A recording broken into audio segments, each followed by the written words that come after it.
Hello everyone, स्वागत है आप सबका आपके अपने चैनल अचीव फिजिक्स पे। ये करंट इलेक्ट्रिसिटी का सेकंड लेक्चर है और आज जो टॉपिक हम लोग पढ़ने जा रहे हैं वो है कॉन्सेप्ट ऑफ रेजिस्टेंस। रेजिस्टेंस के बारे में हम लोग पढ़ने जा रहे हैं। तो चलिए स्टार्ट करते हैं एक एग्जाम्पल के साथ। देखिए, मान लीजिए ये एक मेटेलिक वायर है, एक मेटल का वायर है, ठीक है। तो अगर ये मेटल का वायर है तो इसमें बहुत सारा फ्री इलेक्ट्रॉन्स होगा,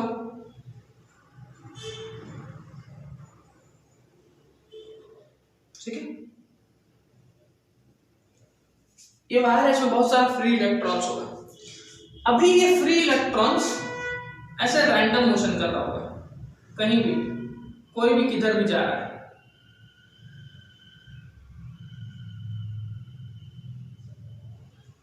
कोई भी इलेक्ट्रॉन्स जो है किधर भी जा रहा है, ये रैंडम मोशन में फ्री इलेक्ट्रॉन्स। ये क्या है?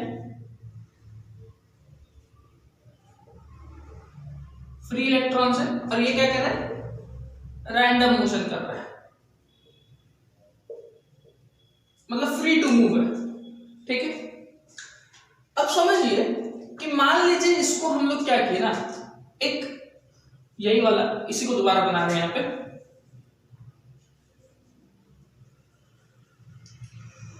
कि मान लीजिए ये वायर है और इसको हम लोग क्या किए, बहुत सारे इलेक्ट्रॉन्स होगा,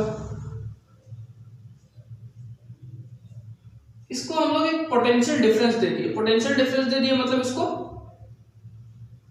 कनेक्ट कर दिया हम लोग एक बैटरी या फिर सेल से। सेल जो है या फिर बैटरी जो है वो क्या करेगा, पोटेंशियल डिफरेंस क्रिएट कर देगा। अगर आपको पोटेंशियल डिफरेंस के बारे में नहीं पता है तो आप YouTube पे जाकर के टाइप कीजिए करंट इलेक्ट्रिसिटी 01 अचीव फिजिक्स, आपको वीडियो मिल जाएगा जिसमें हमने पोटेंशियल डिफरेंस के बारे में बात किया है, वहां से उसको पढ़ सकते हैं। तो देखिए, ये पोटेंशियल डिफरेंस क्रिएट कर देगा। अब समझिए कि जैसे ये अब देखिए, ये पॉजिटिव टर्मिनल, ये नेगेटिव टर्मिनल, ठीक। तो जो इलेक्ट्रॉन्स है वो तो नेगेटिवली चार्ज है, तो किधर जाना चाहेगा? ये पॉजिटिव टर्मिनल के पास आना चाहेगा। मतलब सारा का सारा इलेक्ट्रॉन्स, अभी तक जब तक इसमें कोई पोटेंशियल डिफरेंस हम लोग प्रोवाइड नहीं किए थे तब तक ये रैंडम मोशन कर रहा था। लेकिन जैसे ही हम इसमें क्या किए, पोटेंशियल डिफरेंस, मतलब इसको एक सेल से हम लोग कनेक्ट किए, इसमें पोटेंशियल डिफरेंस हम लोग प्रोवाइड किए, तो ये क्या करेगा, सारा का सारा किधर आना चाहेगा? पॉजिटिव टर्मिनल के पास। सब इस डायरेक्शन में मोशन करने लगेगा, सारा जो फ्री इलेक्ट्रॉन्स है वो इस डायरेक्शन में मोशन करने लगेगा, इधर, ठीक। समझ में आया? अब आप समझिए कि अगर ये इलेक्ट्रॉन्स का डायरेक्शन है, तो हम लोग इससे पहले वाले लेक्चर में पढ़े थे कि इलेक्ट्रॉन्स का डायरेक्शन अगर इधर होगा तो करंट का डायरेक्शन उसके अपोजिट होगा। ये करंट का डायरेक्शन हो गया पॉजिटिव से नेगेटिव, और इलेक्ट्रॉन का डायरेक्शन नेगेटिव से पॉजिटिव, ठीक है। अब आप समझिए कि ये जो इलेक्ट्रॉन्स है ये इधर आ रहा है, मतलब ये जो पॉजिटिव चार्ज है ये इसको अपने तरफ खींच रहा है। ऐसा समझिए कि ये जो पॉजिटिव चार्ज है इसको अपने तरफ खींच रहा है। तो जब ये पॉजिटिव चार्ज इसको अपने तरफ खींचेगा तो धीरे धीरे क्या होगा, इलेक्ट्रॉन्स का स्पीड जो है वो बढ़ना शुरू होगा। देखिए यहाँ पे इलेक्ट्रॉन्स है, धीरे धीरे करके उसका स्पीड बढ़ना शुरू होगा, और जैसे उसका स्पीड बढ़ना शुरू होगा तो इसके बीच बीच में यहाँ पे कहीं कहीं पॉजिटिव चार्ज भी होगा। ये जो वायर है उसके अंदर पॉजिटिव और नेगेटिव दोनों टाइप का चार्जेस होगा ना, तो पॉजिटिव चार्ज जो है वो एक जगह पे स्थिर रहता है, ठीक है। तो इसके अंदर पॉजिटिव चार्ज भी होगा। अब जैसे नेगेटिव चार्ज का क्या होगा, स्पीड इंक्रीज होगा, वो जाकर के पॉजिटिव चार्ज के साथ कोलाइड करेगा, पॉजिटिव चार्ज के साथ कोलाइड करेगा, या फिर इसका जो वॉल्स है, ये जो कंडक्टर है उसका जो वॉल्स है उसके साथ कोलाइड करेगा मतलब टकराएगा, है ना।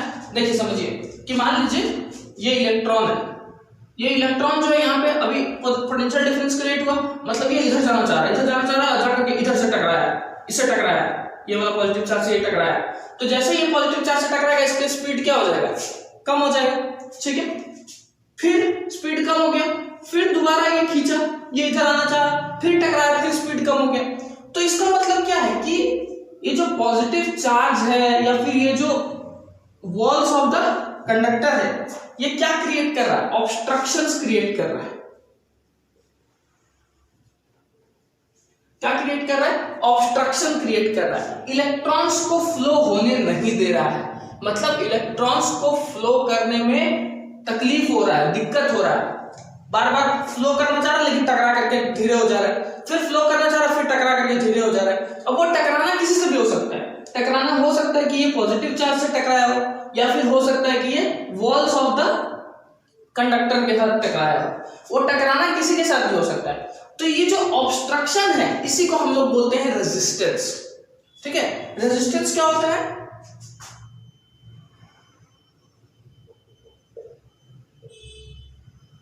रेजिस्टेंस क्या होता है? The obstruction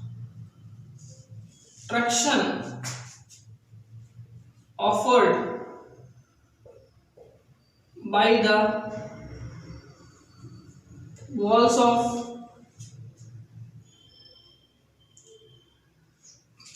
the conductor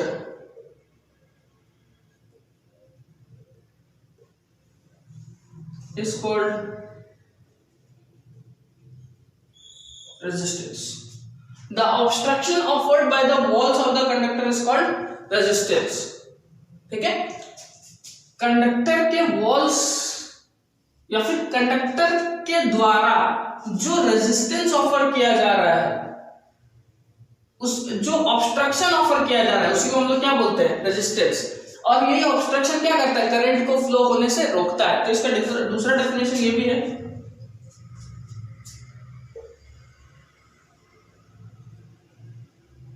the property of A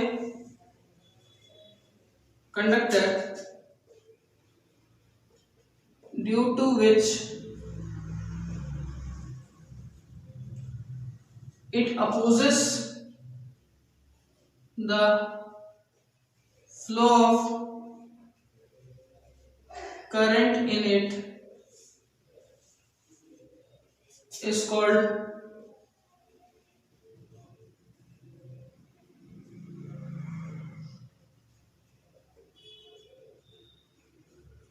resistance.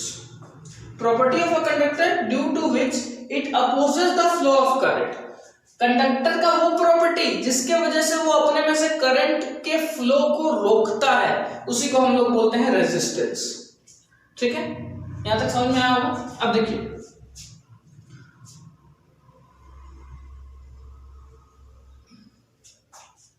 अब टॉपिक है factors affecting resistance.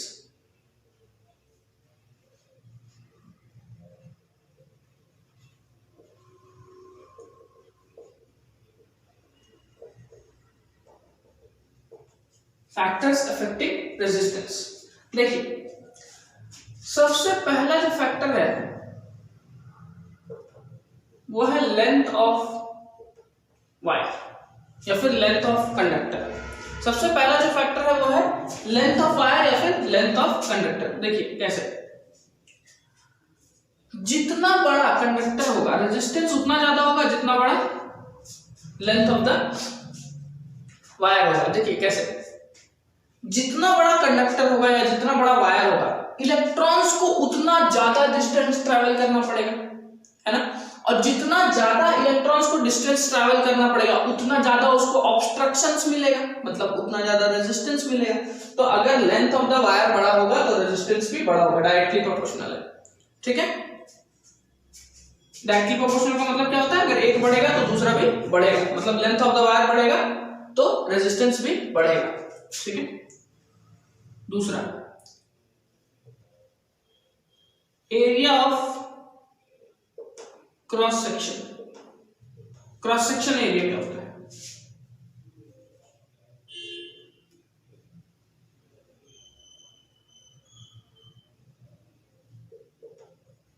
Area of cross section. Resistance is inversely proportional to area of cross section. समझिए, एरिया ऑफ क्रॉस सेक्शन क्या होता है? Area of cross section होता है wire का ये वाला जो एरिया है ना, जो उसका ये मान लीजिए एक वायर है तो ये वाला है वो area of cross section. Cross section area बोलते हैं उसको, ये वाला एरिया, ये वाला जो एरिया होता है इसको बोलते हैं एरिया ऑफ क्रॉस सेक्शन। ठीक है, जितना एरिया ऑफ क्रॉस सेक्शन कम होगा उतना ज्यादा रेजिस्टेंस होगा। कैसे समझिए, मान लीजिए कि ये वायर है, इसका क्रॉस सेक्शन एरिया छोटा है, ठीक है, मतलब इलेक्ट्रॉन्स यहां तक आएगा और यहां पे थोड़ा फंसेगा, काहे, क्योंकि क्रॉस सेक्शन एरिया छोटा है। मान लीजिए ना आपको एक टनल से पार हो रहा है ना, रोड पे कोई टनल है, गुफा है, उससे आप पार हो रहे, अब मान लीजिए टनल का जो मुंह है, जहां से घुसना है और जहां से निकलना है, वो बहुत छोटा है ना, तो वहां पे क्या होगा, ट्रैफिक जाम होगा कि नहीं, वहां पे ऑब्स्ट्रक्शंस होगा, है ना, वहां पे एक साथ आकर के बहुत लोग जुड़ जाएगा, तो क्या होगा कि हम लोग को आगे बढ़ने में दिक्कत होगा। सेम इलेक्ट्रॉन्स के साथ भी ऐसा ही होता है, क्या होगा कि अगर मान लीजिए ये वाला जो क्रॉस सेक्शन एरिया ये छोटा है, तो इलेक्ट्रॉन्स इधर से आएगा और इधर से आएगा, तो यहाँ पे बहुत सारा इलेक्ट्रॉन्स क्या हो जाएगा, इसको पार करने में यहाँ से दिक्कत होगा, है ना, मतलब ज्यादा ऑब्स्ट्रक्शन है, ऑब्स्ट्रक्शन ज्यादा तो मतलब रेजिस्टेंस भी ज्यादा, ठीक है। तो जितना छोटा होगा ये क्रॉस सेक्शन एरिया उतना ज्यादा होगा रेजिस्टेंस, और जितना बड़ा होगा क्रॉस सेक्शन एरिया उतना आराम से इलेक्ट्रॉन यहाँ से निकल जाएगा, कोई दिक्कत नहीं होगा, उतना आराम से इलेक्ट्रॉन निकल जाएगा, तो रेजिस्टेंस कम होगा, ऑब्स्ट्रक्शंस नहीं है तो रेजिस्टेंस कम होगा, इसलिए इनवर्सली प्रोपोर्शनल है, मतलब एक बढ़ेगा तो दूसरा घटेगा, या एक घटेगा तो दूसरा बढ़ेगा, ठीक है, ना तक समझ में आया, इसको मिटाएं। देखिए जो थर्ड फैक्टर है वह है temperature of the conductor.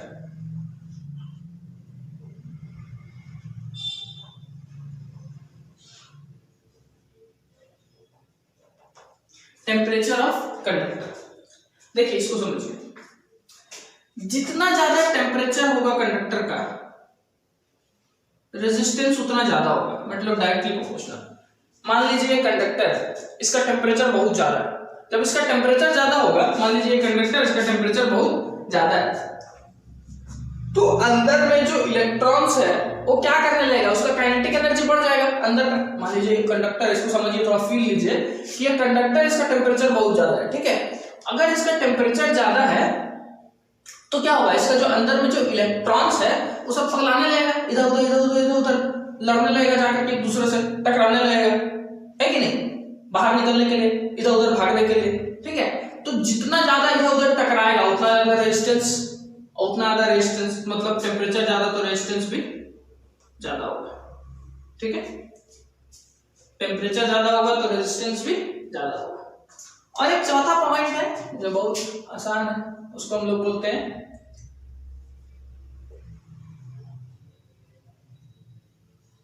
Material of conductor.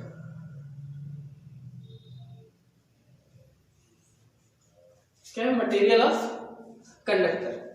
Material of conductor जो है वो अब डिपेंड करता है कि किस टाइप का कंडक्टर हम लोग ले रहे हैं, ठीक है। जैसा कंडक्टर लेंगे उसका अपना खुद का रेजिस्टेंस जो है अलग अलग होता है। जैसे मान लीजिए कि हम लोग कॉपर लेते हैं, कॉपर वायर का इस्तेमाल करते हैं, इसलिए करते हैं क्योंकि इसमें रेजिस्टेंस थोड़ा सा कम होता है।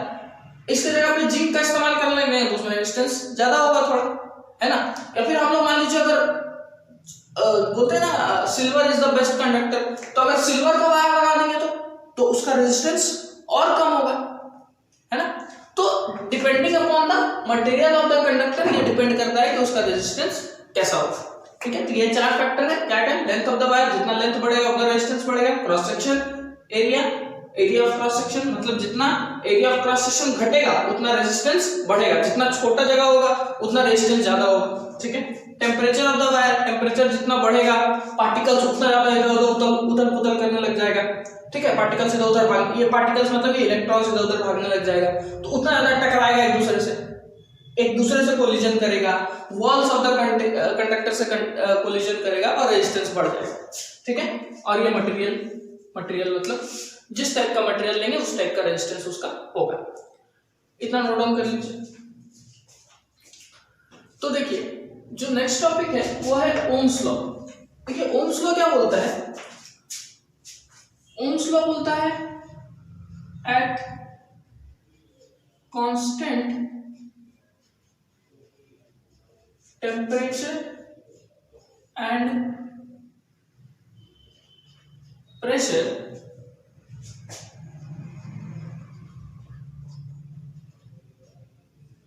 the potential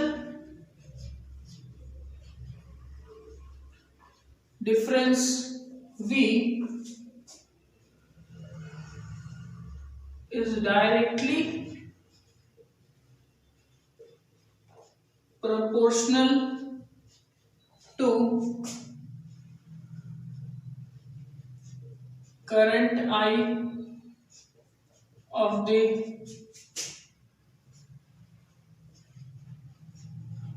conductor. देखिए ओम्स लॉ बोलता है कि at constant temperature and pressure, temperature और प्रेशर जो होना चाहिए वो होना चाहिए कांस्टेंट, ठीक है। अगर टेम्परेचर और प्रेशर वेरी करेगा तो ओम्स लॉ ओबे नहीं होगा, ओम्स लॉ सेटिस्फाइड नहीं होगा। द पोटेंशियल डिफरेंस V, मतलब V is directly proportional to current I। Potential difference जो है वो I के डायरेक्टली प्रोपोर्शनल होता है।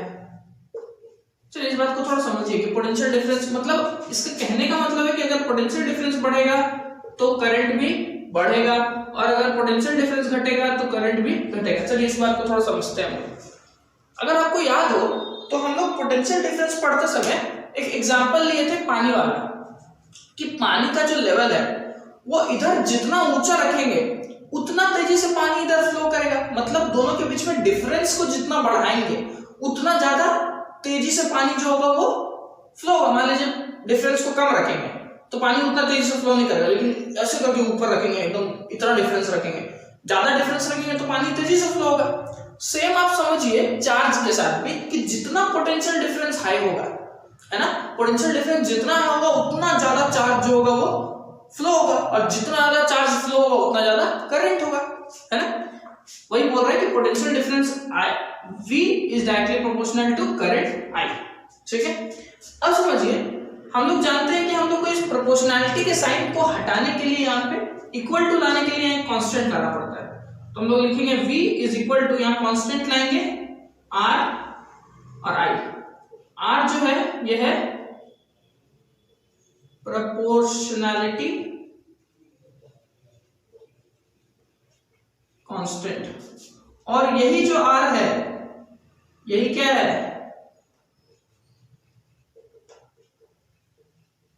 उस कंडक्टर का रेजिस्टेंस भी है, ठीक है। यही R जो है वो कंडक्टर का रेजिस्टेंस है। देखिए फॉर्मूला आ गया, V is equal to I R, potential difference is equal to current into resistance, ठीक है। ये बोलता है ओम्स लॉ। अब देखिए अगर हम लोग रेजिस्टेंस का थोड़ा बात करें तो रेजिस्टेंस तो समझ में आ गया होता क्या है, ठीक है। तो रेजिस्टेंस जो होता है उसको डिनोट करते हैं R से,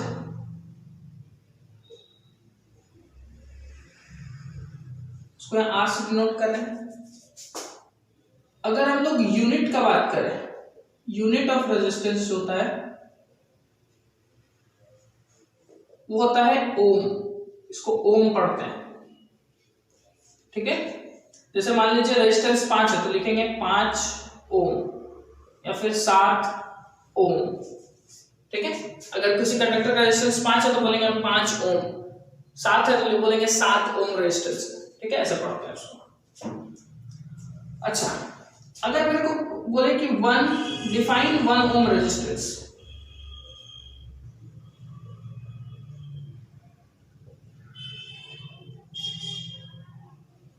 अगर मेरे को बोला जाए कि डिफाइन 1 ओम रेजिस्टेंस, तो हम आपको पहले ही बताएं किसी भी फिजिकल क्वांटिटी का जब 1 यूनिट डिफाइन करने बोल रहा है तो उसका पहले फॉर्मूला लिख लीजिए। फॉर्मूला क्या है, V is equal to I R, हमको रेजिस्टेंस का बात करना तो I को उठा के इधर भेज देंगे, तो V by I is equal to R, ठीक है। और ऊपर नीचे दोनों जगह लगा दीजिए 1 1, ठीक है।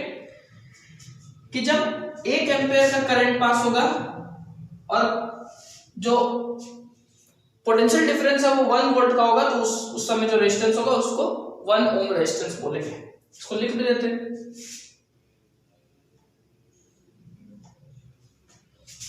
when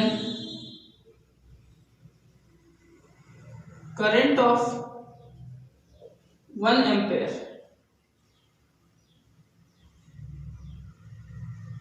passes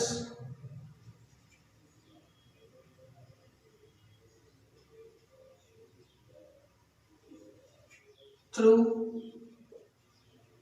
a conductor and potential difference across its end is 1 volt, then it is said to have 1 ohm resistance. ठीक है, कि जब करंट जो होगा वो 1 एम्पेयर का पास होगा और पोटेंशियल डिफरेंस जो होगा वो 1 वोल्ट का होगा, तो उस कंडक्टर में जो रेजिस्टेंस होगा उसको बोलेंगे 1 ओम रेजिस्टेंस। ठीक है, अच्छा अगर रेजिस्टेंस का हम लोग ग्राफ का बात कर रहे हैं, V वर्सेस I ग्राफ का बात कर रहे हैं हम लोग, अगर मान लीजिए इधर वे इधर I, तो मान लीजिए जब आपका V जो है वो 4 है, I 2 है, जब I का वैल्यू 3 है तो V का वैल्यू जो है वो है आपका 6, जब I का वैल्यू 4 है तो V का वैल्यू है 8, जब I का वैल्यू है 5 तो V का वैल्यू है 10। तो देखिए इसे करके ग्राफ बनाने की कोशिश कीजिए।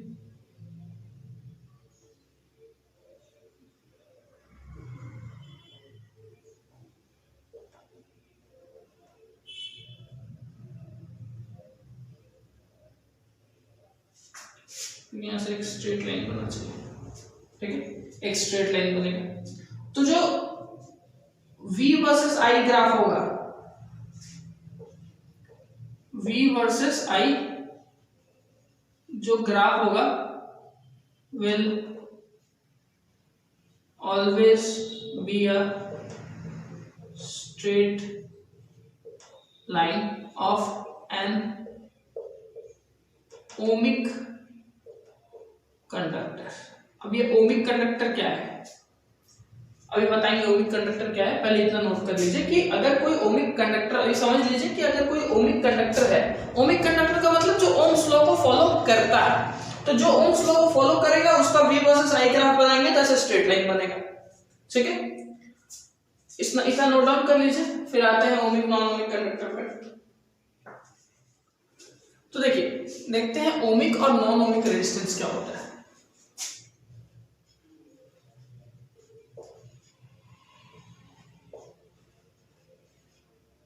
देखिए ओमिक रेजिस्टेंस, ऐसा रेजिस्टर विच फॉलोस या फिर ओबेस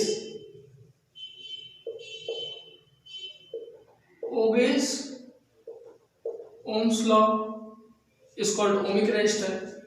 और नॉन ओमिक रेजिस्टर क्या होता है,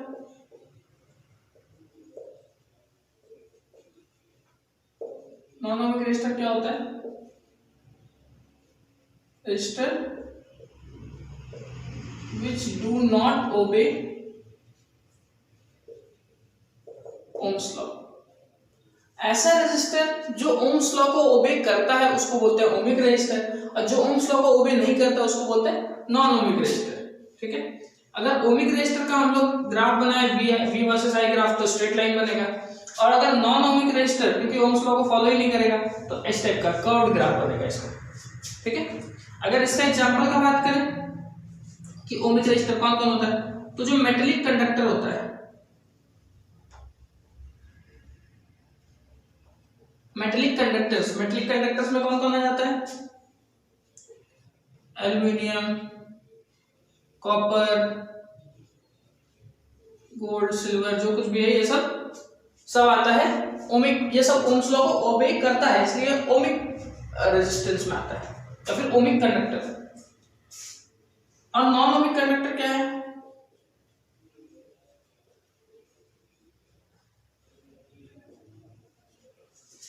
नॉन ओमिक कंडक्टर क्या है? नॉन ओमिक कंडक्टर मतलब जो ओम्स लॉ को फॉलो नहीं करता, जैसे कि सोलार सेल, ठीक है, सोलार सेल वगैरह हो गया, एलईडी जो होता है, सोलार सेल, एलईडी, ये सब जो है वो ओम्स लॉ को फॉलो नहीं करता है, ठीक है, लिख देते हैं एलईडी और आपका, ठीक है, सोलार सेल, एलईडी, ये सब ओम्स लॉ को फॉलो नहीं करता है, ठीक है। इस केस में आप देखिएगा तो रेजिस्टेंस का वैल्यू हमेशा सेम रहेगा, रेजिस्टेंस इज कांस्टेंट, V और I का हर एक वैल्यू के लिए, इधर V इधर I, V और I का हर एक वैल्यू के लिए रेजिस्टेंस जो रहेगा आपका सेम रहेगा, लेकिन इसमें V और I का हर एक वैल्यू के लिए रेजिस्टेंस सेम नहीं होगा, रेजिस्टेंस अलग अलग होगा, ठीक है। रेजिस्टेंस इज कांस्टेंट, इसमें resistance is not constant for all